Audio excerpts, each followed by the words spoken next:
आणि आता बातमी आहे पाऊस पाण्यासंदर्भात। विदर्भ मराठवाड्यासह राज्यातील अनेक भागामध्ये जोरदार पावसाने हजेरी लावली आहे। विदर्भामध्ये बुलढाणा आणि वाशिमला पावसाने चांगलाच झोडपलाय।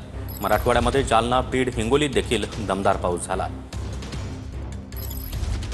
बुलढाणा जिल्ह्यातल्या लोणार तालुक्यात मुसळधार पाऊस झाला। घरात पाणी शिरल्याने कांगराडोळे गावात नागरिकांचं नुकसान झालं।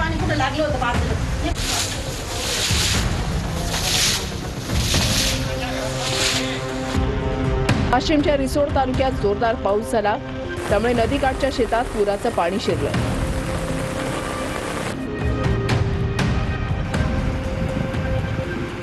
वाशिमच्या मंगळूरपीरमध्ये मुसळधार पाऊस झाला, त्यामुळे शेकडो हेक्टर शेती आणि रस्ते पाण्याखाली गेले।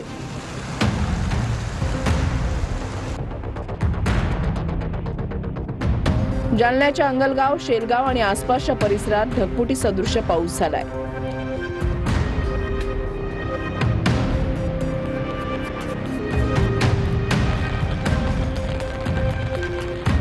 हिंगोलीमध्ये सरस्वती नदीला पूर आलाय। यात एका पुजाऱ्यासह 2 भाविक पुरामध्ये अडकले। नदी पात्रात असलेल्या महादेव मंदिराला पुराच्या पाण्याचा वेढा बसलाय। बीडच्या माजलगाव तालुक्यामधल्या सरस्वती नदीला पूर आला। माजलगाव परिसरात सर्व नदी नाले दुधडी भरून वाहू लागले। कोकणात मोसमी पाऊस पुन्हा सक्रिय झालाय। 27 जुलैपर्यंत कोकणात मुसळधार पावसाचा इशारा देण्यात आलाय।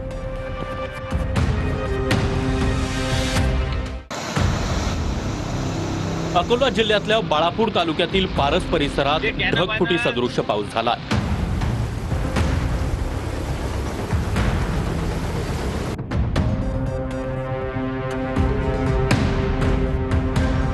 वाशिमच्या पैनगंगा नदीला मोठा पूर आलाय। पुरामुळे 3 मार्ग पाण्याखाली गेलेत।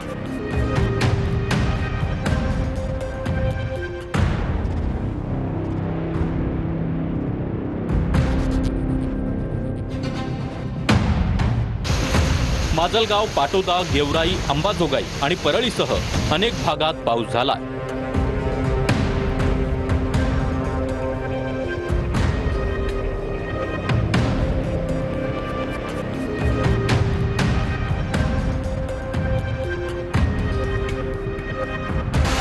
बुलढाण्यातील लोणार तालुक्यात अनेक नदी नाल्यांना पूर आलाय। जिल्ह्यातील अनेक नदी नाले आणि ओढे दुथडी भरून वाहू लागले।